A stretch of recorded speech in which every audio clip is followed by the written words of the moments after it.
La envidia. Un pecado nada agradable.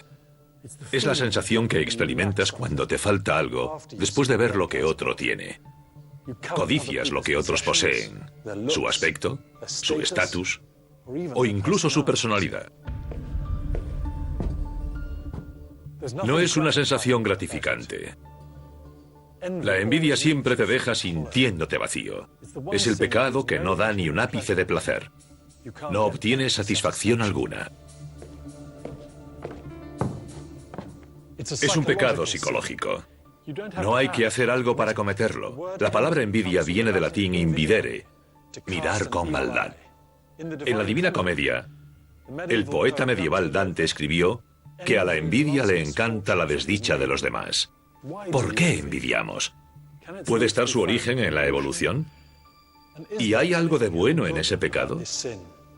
Las respuestas quizá puedan hallarse en el reino animal.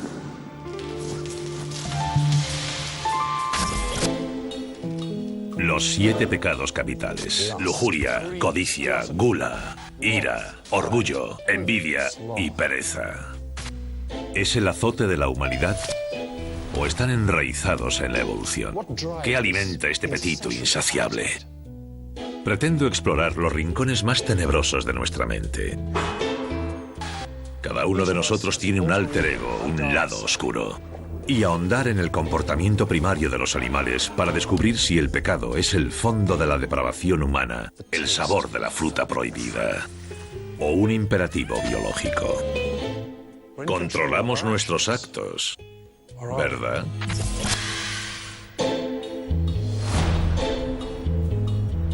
Los 7 pecados animales. Envidia. La envidia, ese pecado capital, puede llevar a asesinar. Las llanuras de África. Los grandes felinos dominan este entorno desde hace más de 4 millones de años. Los leopardos y los guepardos son sin duda fieros, pero el rey indiscutible es el león. Su envidia es tan fuerte que los científicos deducen que lo lleva a matar.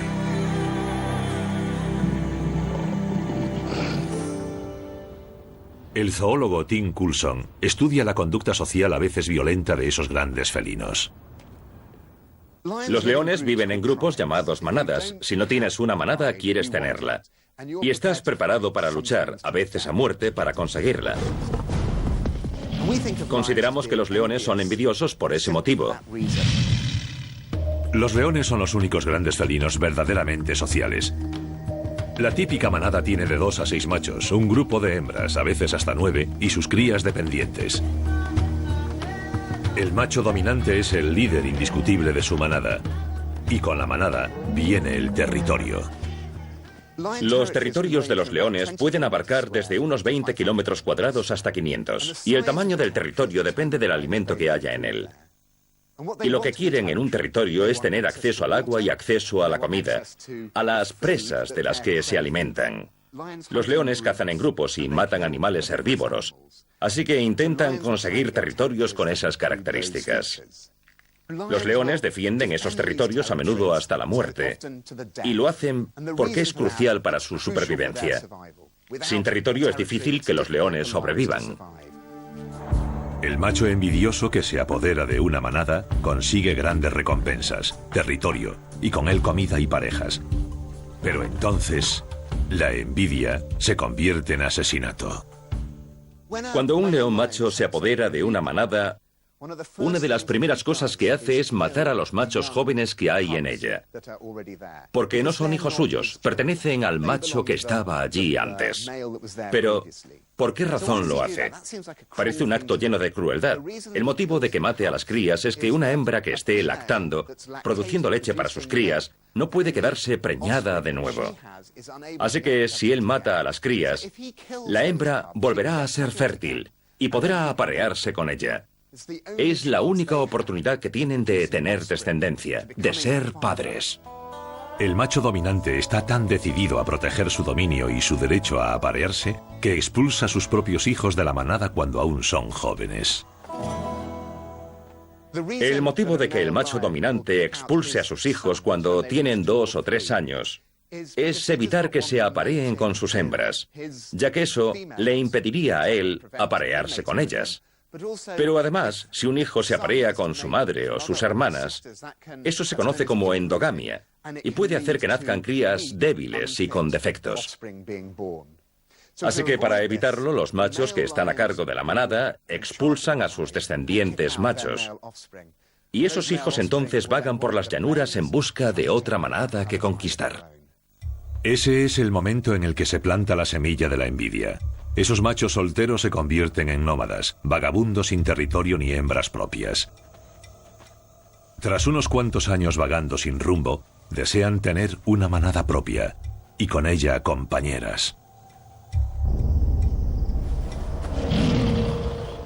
Se parece mucho a la envidia humana, un deseo insaciable de lo que otro tiene.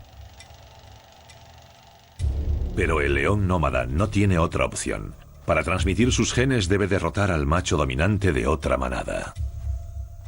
Lo hacen retando a los machos que ya tienen una manada. Si son lo bastante fuertes, acabarán luchando con ellos, y a menudo matándolos. Quizá no sea extraño que la principal causa de muerte de los leones sean otros leones. Pero si no los matan, los dejan heridos. Y esos machos entonces abandonan la manada para siempre. Y la manada cambia de dueño. Solo resta matar a los hijos del otro macho y aparearse con una hembra de nuevo fértil. Pasados menos de 3 meses después de apoderarse de una manada, el macho tiene lo que quería. Sus primeros cachorros nacen o están a punto de nacer. Tiene acceso a las hembras y tiene un territorio. Y para que su linaje prospere, sus hijos deben apoderarse de manadas y repetir el proceso una y otra vez. Es esa cadena de muertes por envidia lo que a nosotros nos parece tan pecaminoso. Pensemos en el rey Herodes. La envidia que sentía respecto al niño anunciado por una profecía lo llevó a ordenar la muerte de todos los varones recién nacidos. Entre los humanos es un acto de barbarie inconcebible, porque conocemos la diferencia entre el bien y el mal. Vivimos según códigos morales. Hacer reglas sobre cómo comportarse, sobre todo las que tienen en cuenta el beneficio de la sociedad, por ejemplo, el beneficio del grupo, en vez del beneficio del individuo, es lo que nos hace lo que somos. En la mayoría de las religiones encontramos algo parecido a esa frase mágica del Nuevo Testamento. Amarás a tu prójimo como a ti mismo. No soy religioso, pero en mi opinión, esa es la frase que hizo que el mundo evolucionase. Para los leones, la ejecución de los hijos de otro macho puede ser brutal, pero pecaminosa, no. Es una táctica evolutiva lógica, una estrategia de supervivencia genética. Igual que los leones, los grupos de humanos viven en manada. Del Padrino a Breaking Bad y de los cárteles mexicanos a Londres del largo Viernes Santo, los gánsteres matan por el territorio que desean. La envidia provocó el primer asesinato del Antiguo Testamento y el Corán. Caín envidiaba a Abel, así que vertió la sangre de su hermano. Ese pecado tiene un hermano gemelo, los celos. La envidia es una reacción a la pérdida de algo, pero los celos son una respuesta a la amenaza de perderlo. Y tememos perder a quienes amamos más que a nada. ¿Han imaginado alguna vez que matan a un rival sexual? 2/3 lo hemos hecho. Y los celos son la principal causa de los crímenes pasionales en todo el mundo. Pero ¿qué diferencia hay entre los celos que hombres y mujeres sienten? Igual que los leones machos, es el miedo a perder la oportunidad de transmitir los genes lo que causa celos en los hombres. ¿Pero ocurre lo mismo entre las mujeres? Los estudios sobre el cerebro indican que no. En los hombres, los celos activan la amígdala y el hipotálamo, que intervienen en la conducta sexual y agresiva.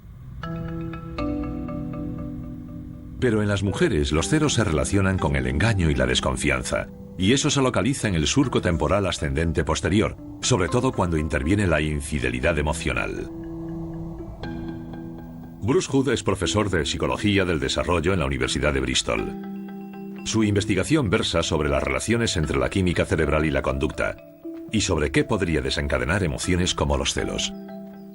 El sexo es uno de los principales motivos de los celos, porque surge en adultos cuando sienten amenazadas sus posibilidades de paternidad o maternidad. El varón tiene celos de otros varones que puedan atraer o llamar la atención de una posible pareja. En cuanto a las mujeres, los celos los provoca la posibilidad de perder un compañero que dedicaría tiempo y esfuerzo a criar un hijo. La dicotomía de los celos en los hombres y las mujeres puede tener resultados potencialmente dañinos. Hoy los segundos matrimonios son comunes, y los hijos de una relación previa pueden ser una de las mayores causas de celos.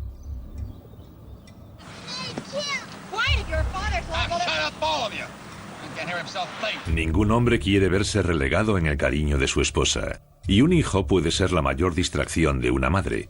Sorprendentemente, en un famoso estudio sobre casos de maltrato infantil en 1970, un tercio de los cometidos por padres había sido cometido por padrastros. Los celos a veces pueden derivar en agresiones contra las personas o contra el centro de atención de otros. Todos conocemos casos de violencia doméstica y ahí es cuando los celos se convierten en algo corrosivo. Esa envidia celosa se vuelve tóxica cuando va a más y nos impulsa a hacer daño a otros. Los hombres no son dados a controlar sus impulsos, pero si creen que las mujeres son mejores, deberían ver lo que la envidia las impulsa a hacer. ¿Sienten envidia a los animales? ¿Qué podemos aprender de ellos sobre nuestra propia dosis de esa pecaminosa sensación? ¿Cuándo la sentimos? ¿Viendo la vida en Facebook de nuestros rivales? ¿Sus vacaciones? ¿Su estupenda casa nueva? ¿Nos comparamos con ellos y nos pesa cómo somos? ¿De la guardería al lugar de trabajo, de Facebook a la cirugía facial o de cualquier parte corporal? La envidia nos corroe, un malestar constante. Shakespeare dijo de ese pecado: «Cuidado, mi señor, con los celos. Es el monstruo de ojos verdes que se divierte con la vianda que lo nutre». Los científicos dicen que somos más proclives a la envidia y los celos cuando algo amenaza nuestro éxito reproductivo. Pero ¿por qué el monstruo de ojos verdes nos hace sentir celos de algunos rivales y de otros no? Hay un pajarito que quizá nos dé la respuesta.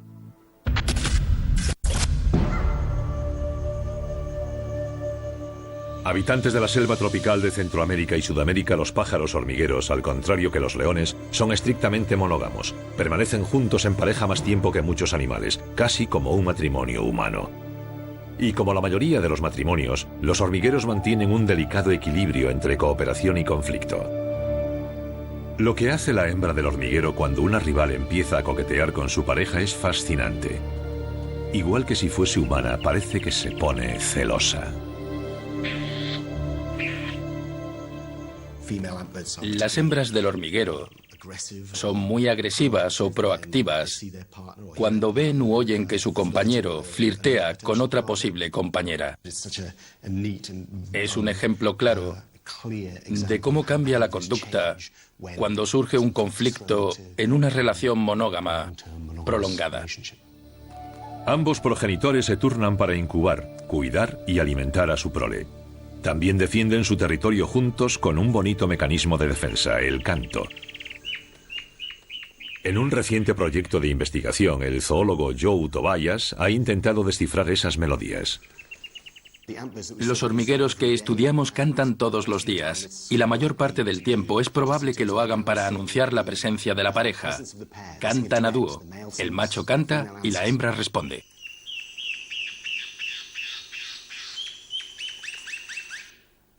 Cuando el macho termina de cantar, la hembra, tras esperar a que él acabe, inicia su canto. El macho lleva la voz cantante. No es muy melódico, pero es una señal muy clara que el macho y la hembra siempre usan juntos.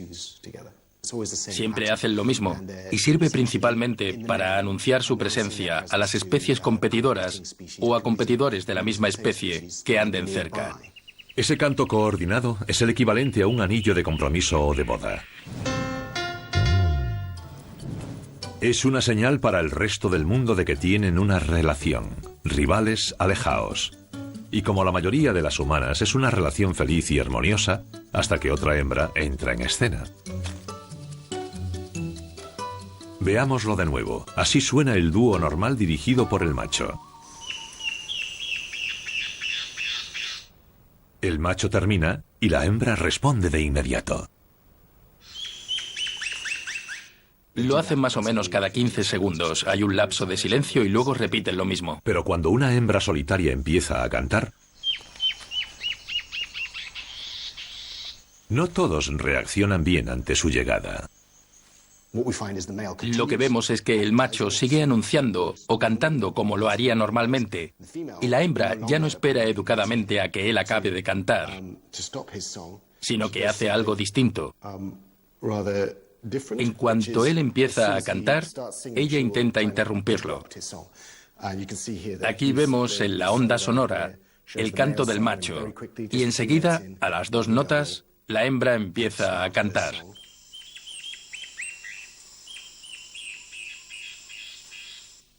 O sea que ella tapa o interfiere el canto de él. Lo llamamos interferencia intencionada. No hay furia peor que la de una hembra de hormiguero o una mujer desdeñada. Si descubrieras a tu pareja flirteando con otro, intentarías intervenir o sentirías envidia. Y creemos que esto es parte de ese tipo de conducta. Ella intenta interferir o impedir toda comunicación entre el macho y una posible pareja nueva. Esa ave es muy distinta al león en un detalle crucial. El león desea la manada y la pareja que no tiene. Eso es envidia. Pero a la hembra del hormiguero le preocupa perder la pareja que tiene. Esa es la raíz del derivado de la envidia, los celos. Los celos sexuales, para ser precisos, y surgen al tener una relación prolongada. E igual que en las relaciones humanas, parece que el conflicto también va incluido. Pero al macho hormiguero no parece importarle lo que pasa. De hecho, se muestra muy contento ante la perspectiva de una nueva pareja sexual. Y ocurre algo interesante. El macho interrumpe entonces el ritmo normal de su canto. Se nota que no le gusta lo que la hembra hace. Intenta intercalar un canto cuando hay un momento de silencio. Y suena más o menos así.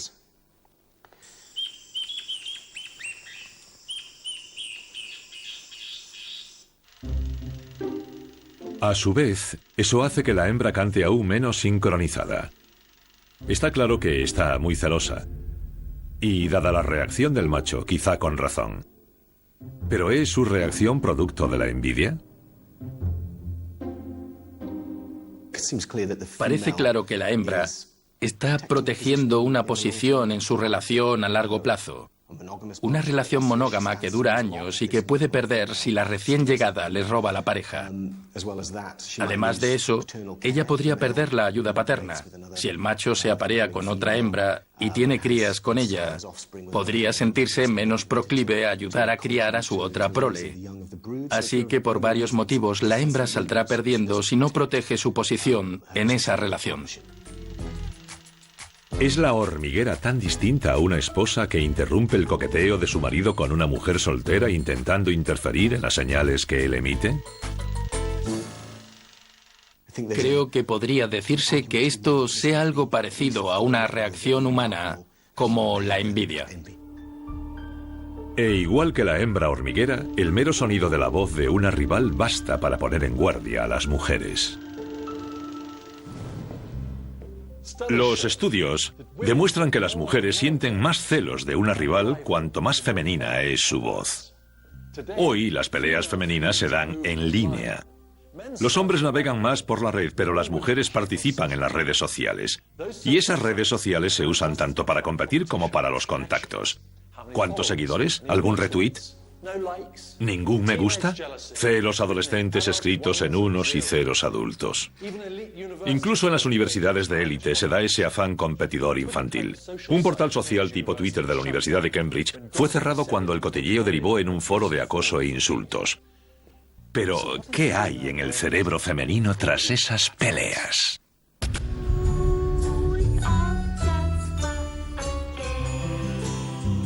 La respuesta es celos sexuales. Las mujeres con voces femeninas provocan reacciones distintas en hombres y mujeres.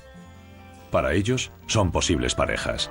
Para ellas, una posible amenaza. Is he a hunk of man? Yes, he's quite a man. And I saw him first. Hay un estudio interesante que demuestra que el tono de la voz femenina puede provocar emociones positivas en el varón, ya que le suena más atractivo, pero también provoca envidia y celos en otras mujeres. A los hombres les atraen las mujeres para reproducirse, así que si una mujer se muestra receptiva en cuanto a su atención y el tono de su voz, entonces es una posible pareja. Pero para las mujeres, se trata de otra que compite por el varón y por una relación a largo plazo para criar hijos. En el cerebro de las mujeres sexualmente celosas, el surco temporal ascendente posterior se ilumina. Baraja una serie de factores. ¿Cuáles son sus intenciones? ¿Estarán intentando engañarme? ¿Confío en ellos? Los científicos creen que la actividad en esa zona demuestra que a las mujeres les preocupa más que sus parejas cambien de idea y las dejen por otra.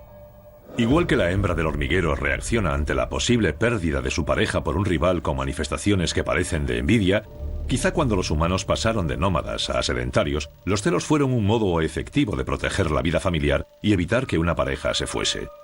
Pues las manifestaciones de celos son declaraciones de compromiso con una pareja que podría alejarse. Llevamos la rivalidad en la sangre.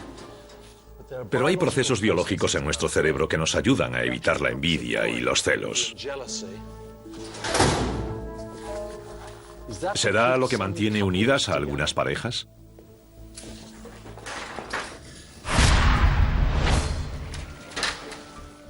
Los humanos y los animales están enzarzados en una guerra química entre los sexos, un combate hormonal en el campo de batalla de los celos. Esa guerra se libra en los recovecos de nuestro cerebro. Las mujeres quieren estabilidad para sus hijos. Los hombres quieren estar seguros de que sus hijos son realmente suyos. Las sospechas surgen cuando uno de ellos tiene dudas. El resultado son los celos corrosivos. Peligro tóxico.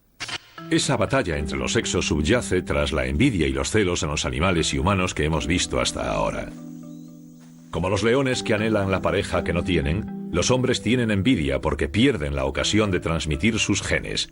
E igual que la hembra del hormiguero teme perder al compañero que ya tiene, las mujeres también.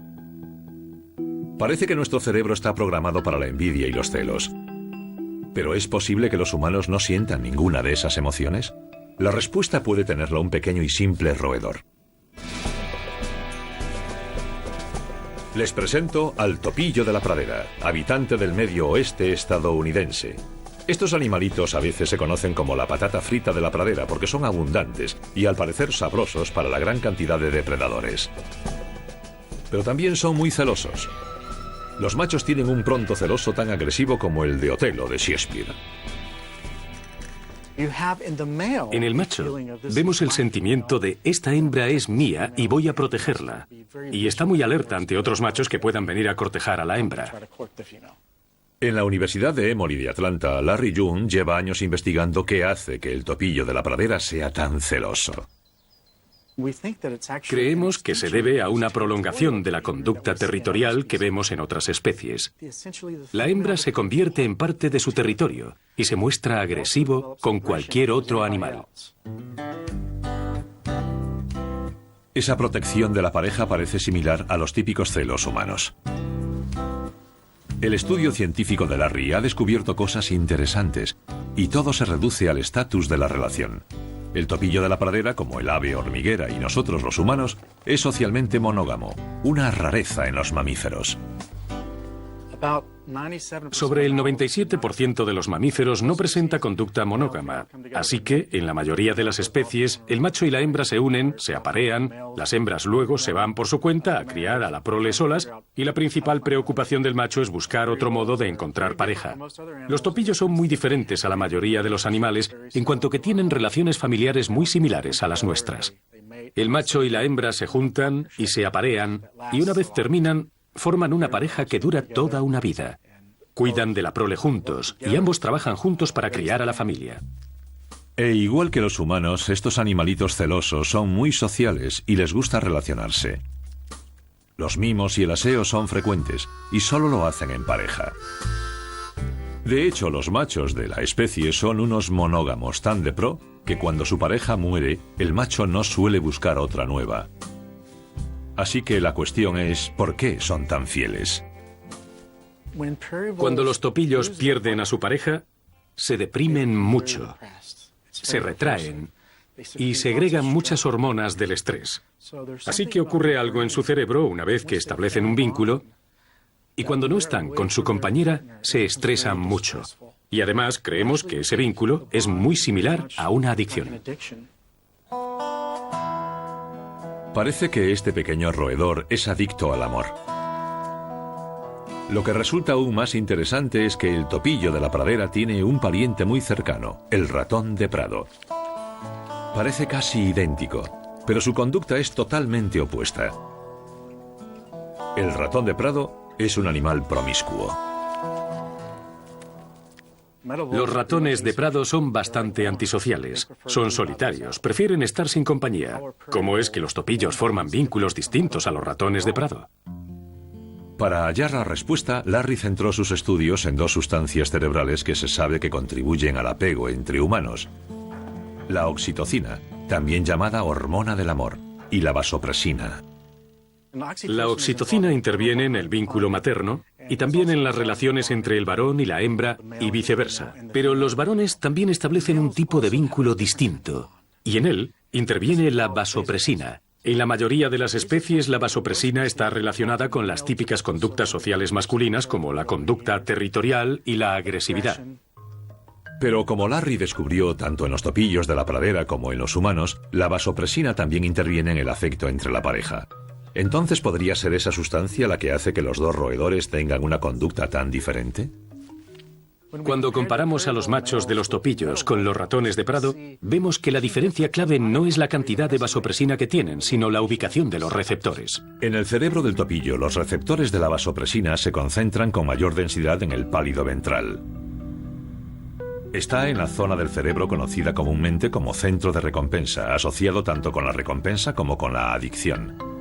En el ratón de prado, sin embargo, los receptores de la vasopresina son más comunes en el septo lateral. Así que los ratones de prado no sienten el bienestar ni la adicción de estar en pareja como los topillos. ¿Por qué conductas tan opuestas? Los científicos creen que tiene relación con los entornos evolutivos diferentes. El topillo de la pradera seguramente evolucionó en las praderas de hierba alta, escasas en recursos alimenticios y en densidad de población. Así que para mejorar su éxito reproductivo, el macho quizás se quedaba con una sola hembra y producía múltiples camadas, en vez de arriesgarse a no encontrar una hembra fértil. Mientras que su pariente quizá evolucionó en un entorno más rico en alimento y abundante en hembras. ¿Pero podrían demostrar Larry y su equipo que ese era el motivo de su monogamia? Pensamos que si cogíamos esos receptores del topillo relacionados con la adicción y se los poníamos al ratón de prado, que no los tiene, quizá podrían establecer vínculos y volverse monógamos. La transformación fue drástica. Los ratones de prado pasaron de solitarios promiscuos a compañeros devotos con reacciones celosas agresivas. Igual que el topillo. La neuroquímica cerebral del ratón de prado ahora era muy similar a la del topillo. Y cuando los machos se aparearon con hembras, no las abandonaron al terminar, sino que se quedaron con ellas. Las consideraban como parte de su territorio y las defendían. Eso demuestra que la influencia de los genes en el cerebro, o que si están situados en las zonas cerebrales adecuadas, pueden tener un efecto transformador en conductas como la monogamia. El estudio sugiere que el que una especie sea monógama o no depende de dónde estén situados los receptores de vasopresina en el cerebro. Si están menos concentrados en un determinado centro de recompensa, los animales son proclives a la promiscuidad.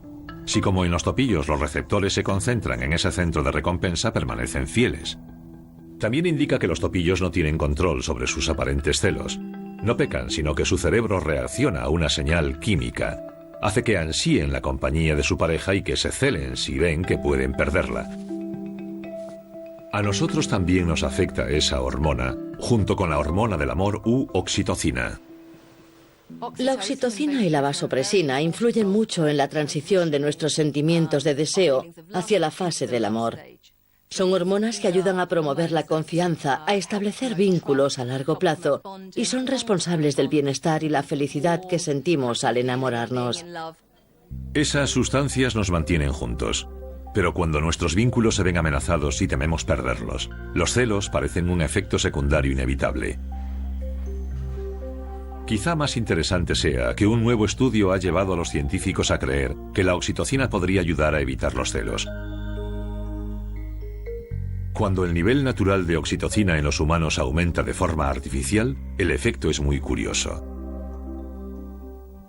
Un estudio de la Universidad de Bonn ha demostrado que cuando le administras oxitocina a un individuo, si tiene una relación feliz, se sentirá más atraído por su pareja y menos atraído hacia otras mujeres. Lo cual podría ayudar a mantener los celos a raya en una relación. Los hombres solteros, no obstante, sin una pareja a la que dar celos, mostraron más propensión a acercarse a mujeres nuevas. Pero por otra parte, los científicos también han descubierto un lado oscuro de esa hormona del amor. Aunque la oxitocina puede ayudar a reducir los celos respecto a una pareja, puede aumentar la envidia de un rival. En un estudio, a los sujetos se les administró oxitocina o un placebo antes de participar en un juego de azar con un adversario en otra sala, un ordenador. Los sujetos debían elegir una de 3 puertas de colores en una pantalla de ordenador, cada una con un premio distinto en dinero. El problema surgió cuando se les mostró el resultado de cada partida. Los que recibieron oxitocina sintieron más envidia al perder que los que recibieron el placebo. Y cuando ganaron, mostraron mayores niveles de schadenfreude, alegría por la mala suerte de otros, incluso cuando ese otro era un ordenador. Los estudios neurocientíficos demuestran que saber que alguien a quien envidia sufre, activa los mismos centros cerebrales de recompensa que el sexo.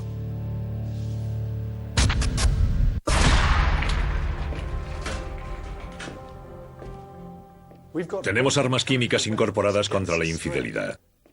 Pero hay un lado oscuro en la hormona de la monogamia. Nuestras reacciones neuronales no diferencian entre las emociones. Así que esas sustancias del amor pueden ayudarnos a ser fieles, pero también aumentan los celos hacia un posible rival. Sentimos placer cuando nuestro oponente fracasa. ¿Entonces son los sentimientos de envidia y celos de verdad malos? ¿O podría ser que a lo largo de millones de años esas emociones competitivas hayan evolucionado para ayudarnos a sobrevivir?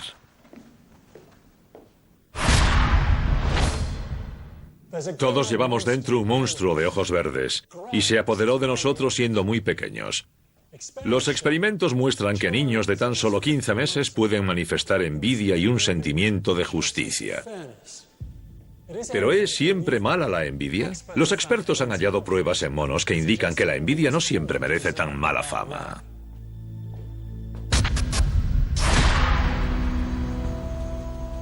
En las copas de los árboles de las selvas de Centroamérica y Sudamérica vive el mono capuchino. Llamado así porque su copete peludo marrón le recordó a los exploradores europeos la capucha del hábito de los monjes capuchinos.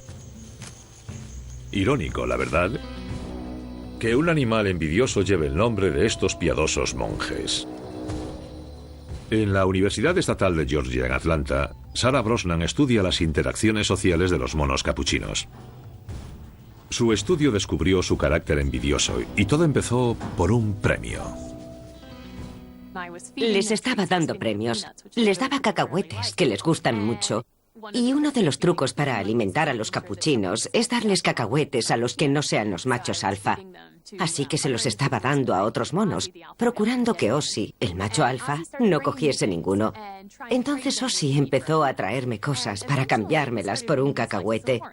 Luego empezó a traerme trozos de naranja, lo cual fue muy interesante, porque a Ozzy le gustan las naranjas, y aquellos trozos eran bastante grandes, así que me sorprendió que quisiese conseguir un cacahuete en vez de comerse las naranjas que le encantaban, y empecé a preguntarme si quizá quería los cacahuetes no porque le gustasen mucho, sino porque los demás los estaban recibiendo.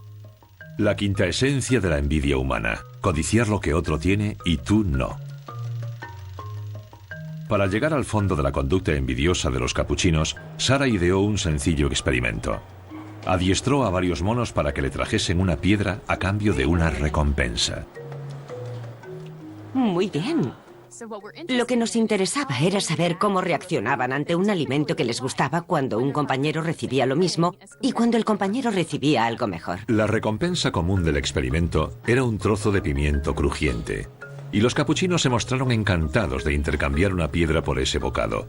Pero lo que de verdad deseaban era una uva dulce y jugosa. Por regla general, cuanto más caro es en la tienda, más les va a gustar. Al ir avanzando el experimento, Sara empezó a dar recompensas distintas. A unos pimiento y a otros las codiciadas uvas. Lo que esperaba era que se negaran a participar. Al no recibir nada rico, repetirían el experimento varias veces. Constatarían que no les daba lo que ellos querían, así que no colaborarían. Lo que en realidad pasó fue mucho peor. Los envidiosos capuchinos se enfadaron. Rechazaban los premios. Mira. ¿Lo quieres? Cogían la comida y la tiraban. Algunos que tenían mejor puntería incluso nos la arrojaban a nosotros. ¿Lo quieres? ¿No? Sospeché que lo que pasaba era que sufrían una reacción emocional, la misma clase de frustración que vemos en la gente, que intuye que a otro le están dando algo mejor. Así que cognitivamente esto puede estar relacionado con un efecto contraste, que es una reacción conocida desde hace 100 años, en la que los individuos se forman expectativas basándose en lo que hay disponible, y cuando no se cumplen, se enfadan. Ese mal genio parece la típica conducta envidiosa. No consigo lo que quiero, así que tiro los juguetes al suelo. Pero los científicos creen que en vez de ser una reacción violenta por envidia, los capuchinos están manifestando algo distinto. Y se trata del lado bueno de la envidia, la justicia. Parecía una manifestación ante la injusticia. Reaccionaban cuando recibían algo peor que sus compañeros. ¿Podría ser porque los monos capuchinos son muy inteligentes? Pese a ser pequeños, su proporción entre cerebro y cuerpo supera la de uno de nuestros parientes cercanos, el chimpancé. Y solo es menor que la nuestra. Y al igual que los humanos, viven en grupos grandes. Cooperan en todo. Cazan en grupo y forman coaliciones y alianzas complejas. Y es posible que parte de su gran capacidad cognitiva evolucionase gracias a esa buena cooperación. Entender las reglas de la cooperación es clave para la cohesión de cualquier grupo social. Creo que ahí está el origen evolutivo del sentido de la justicia. Nos dice de dónde surgió el sentido de la justicia humana. Y es muy probable que gran cantidad de especies cooperadoras tengan ese mismo sentido básico de la justicia. El sentido básico de la justicia es captar la injusticia cuando otros tienen más que tú. Igual que los capuchinos en el experimento. Es algo muy útil. Los individuos que son capaces de reconocer si los tratan de forma injusta son más capaces de cooperar con los demás, porque saben ver cuando necesitan buscar un nuevo compañero. Lo que es mucho menos habitual es el segundo nivel de la justicia, percibir la injusticia en beneficio de otros. Por ejemplo, si recibes mucho dinero pero tus compañeros reciben menos. Es algo muy útil, porque si yo veo que recibo más que tú y me doy cuenta de que por eso tú te enfadarás y podrás romper nuestra relación, entonces puedo prever tu reacción negativa e intentar evitar el resultado. Por tanto, aunque a corto plazo pierdo algo, a la larga obtengo un beneficio, mantengo la relación de colaboración. Sara ha descubierto que hay un primate capaz de sentir ese lado positivo de la envidia. Se trata de nuestro pariente más cercano, el chimpancé. En el mismo experimento, los chimpancés a menudo rechazaban la uva si a su compañero solo le ofrecían una zanahoria o algo menos apetecible, como si percibiesen la injusticia y actuasen en consecuencia. ¿Es altruismo, intolerancia a la injusticia u otra cosa? La diferencia está basada en el rango. Como es previsible, los animales más dominantes se enfadan más por la injusticia que los más sumisos. Y es lógico, porque los dominantes están acostumbrados a recibir más que sus compañeros de grupo. Rechazar una recompensa es un indicativo de la categoría social del chimpancé, que es más valiosa que la propia recompensa. Lejos de ser un pecado, en los capuchinos y los chimpancés, la envidia es una emoción social, lo que activa el sentido de la justicia, una adaptación evolutiva para el éxito social. ¿Somos nosotros tan diferentes? Los humanos tienen unas capacidades cognitivas muy bien desarrolladas. Tenemos una gran destreza para hacer planes de futuro, para pensar con antelación y para demorar la gratificación. Y quizá eso nos permitió ir más allá de lo que hacen los animales y desarrollar un sentido completo de la justicia.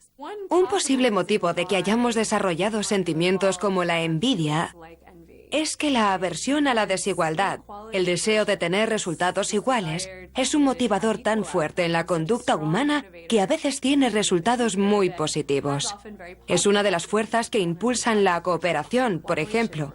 Así que si todos están en la misma onda y todos saben lo que es justo, la cooperación surge con más facilidad. Además, la cooperación es una de las señas de identidad de la especie humana y es lo que nos permite, como especie, lograr cosas estupendas. Así que, en vez de una emoción de la que avergonzarse, la envidia es adaptativa. Como animales sociales siempre competimos para alcanzar determinado estatus social. La envidia podría ser un mecanismo que nos hace aspirar a ser mejores. Pero la competencia y la cohesión social no son los únicos motivos de que la envidia y la justicia evolucionasen en los humanos. Según algunos psicólogos, también estamos a merced de mecanismos neuroquímicos, en concreto la serotonina. Ese mensajero químico tiene una gran influencia tanto en el cerebro como en el estómago. Hemos hecho experimentos en los que manipulamos temporalmente el nivel de serotonina de los individuos, dándoles un fármaco o cambiándoles la dieta temporalmente. Y lo que vimos fue que al manipular la serotonina, podemos cambiar el modo en que las personas reaccionan ante la injusticia. Una de las pruebas más famosas sobre el tema se llama juego del ultimátum. En el juego, dos personas deciden cómo repartirse una cantidad de dinero. El juego del ultimátum es una herramienta que los investigadores pueden usar en el laboratorio para estudiar qué piensan las personas sobre la justicia y cómo reaccionan al ser tratadas justa o injustamente. En el juego intervienen dos personas, una que propone y otra que responde. La que propone recibe un dinero, digamos $10, y puede proponer compartirlos con la otra persona.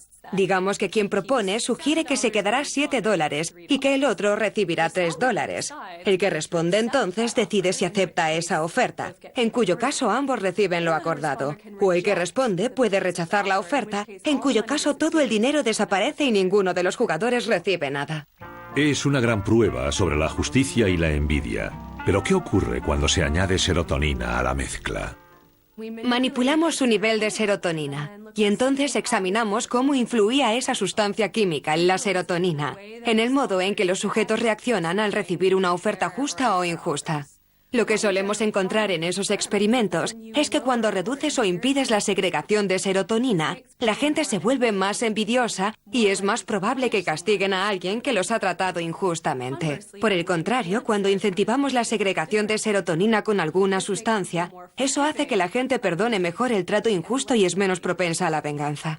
Ese experimento demuestra que la serotonina influye mucho en que aparezca la envidia o su mitad positiva, el sentido de la justicia. Podría decirse que la serotonina influye en la justicia y la envidia sustenta nuestros sistemas sociales estables. Es una sustancia para la cooperación que es clave para la evolución humana. La envidia y los celos son reacciones adaptativas que nos ayudan a identificar y corregir situaciones desiguales. El monstruo de los celos puede hacer que el león mate por lo que desea, territorio y una pareja para transmitir sus genes. Esa emoción asesina cambia de táctica en la hembra del hormiguero, que reclama a su pareja impidiendo el contacto de las rivales. Las hormonas cerebrales del amor salvan diferencias de género para mantener a los topillos y a nosotros adictos al amor. Y la envidia actúa como incentivo de la justicia en los monos capuchinos y en los clanes humanos. Ese pecado identifica deficiencias y nos impulsa a cambiar lo necesario para sobrevivir. Es una alarma evolutiva llamada envidia.